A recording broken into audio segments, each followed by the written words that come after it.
Welcome back to CNN Student News and to the first day of December. I'm Carl Azuz, kicking off 10 minutes of commercial-free current events.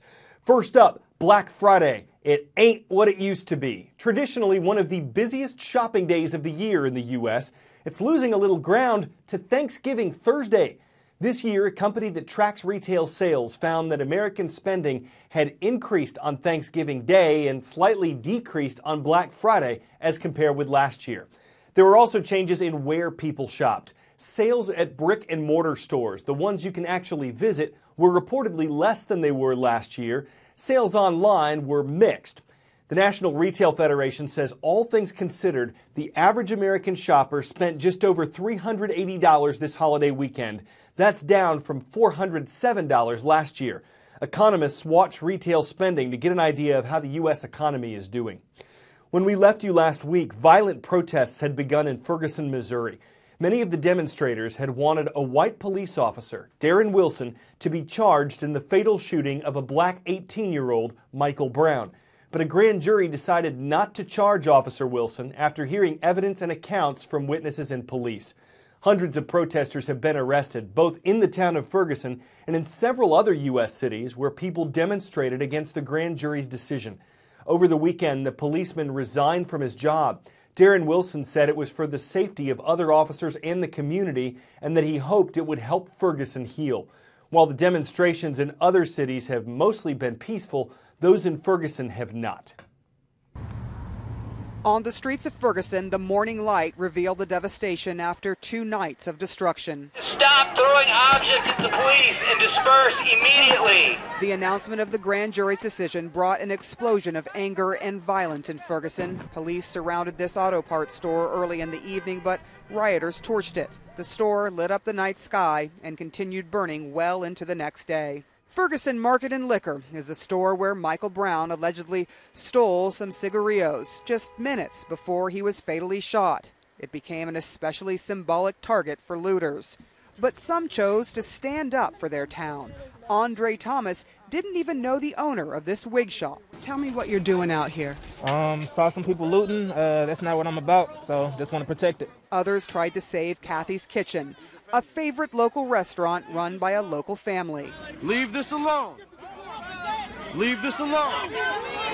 Still, even Kathy's was vandalized. In the days and weeks before Monday's decision, business owners boarded up, hoping for the best, but their best efforts were no match for this week's fury. This is what's left of Little Caesars, Prime Beauty Supply, Flood Christian Church.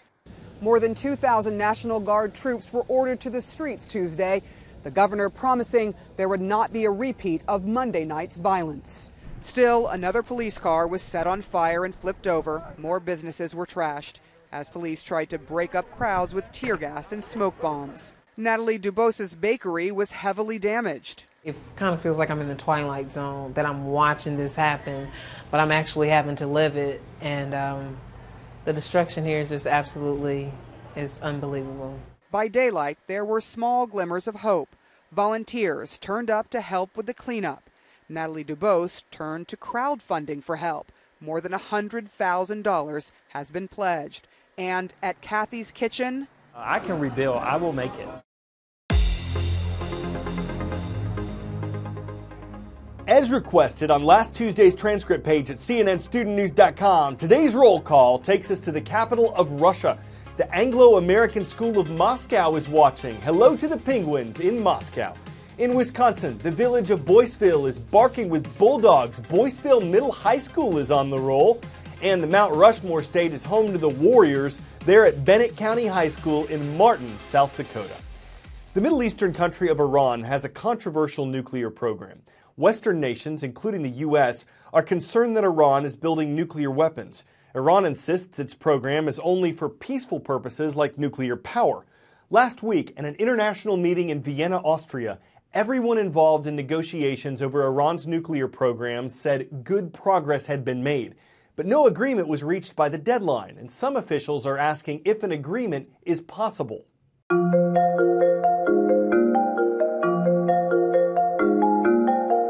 So what happened here in Vienna? Why no agreement after so many months of talks? And remember, Vienna was just the most recent stop. There were previous rounds in Geneva, in New York at the UN General Assembly, other meetings in Oman, Paris, London, and still no agreement. At the end, the issues that divide the two sides now are the same ones that divided them at the very beginning.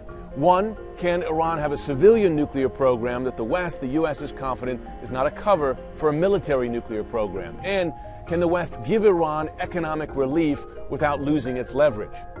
Now, both sides say they wouldn't keep negotiating unless they'd made progress on those issues, but they will leave Vienna without the biggest question answered, and that is, can the two sides come to that balance without a constant regime of sanctions against Iran, which may or may not work, or, in the worst case, military action against Iran by the U.S. or Israel, which may or may not work either.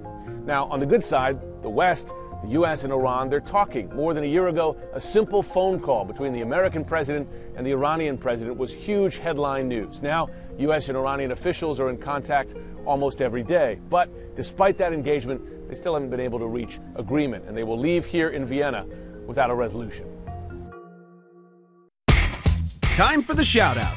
Which of these U.S. cities is oldest? You know what to do. Is it Baltimore, Maryland, Pittsburgh, Pennsylvania, Chicago, Illinois, or Savannah, Georgia? You've got 3 seconds. Go. Founded in 1729, Baltimore is the oldest U.S. city on this list. Its harbor connects to the Chesapeake Bay. That's your answer, and that's your shout-out.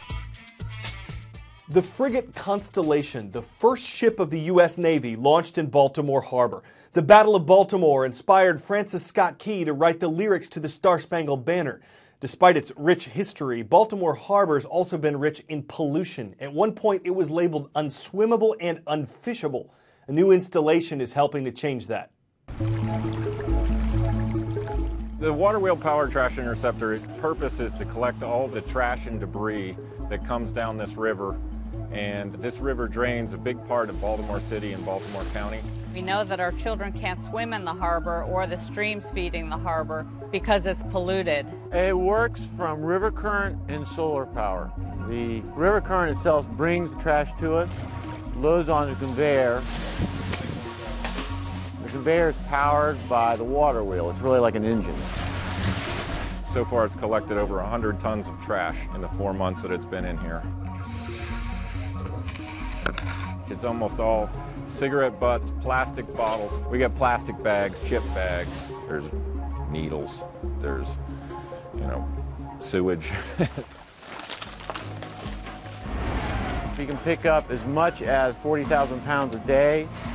As soon as that wheel went in, we saw an immediate impact in reduction of trash in the harbor. It's not a Baltimore unique problem, and you can see that because there's islands of plastic the size of Texas out in the Pacific. We've had inquiries from over 100 different cities, all interested in finding innovative ways to remove trash from their water. 50 years ago, this was an industrial wasteland, and people thought that this could never become a tourist attraction, and today millions of tourists come each year. We need to have a clean harbor. We deserve to have clean water. There's still plenty to do, but this is a great start.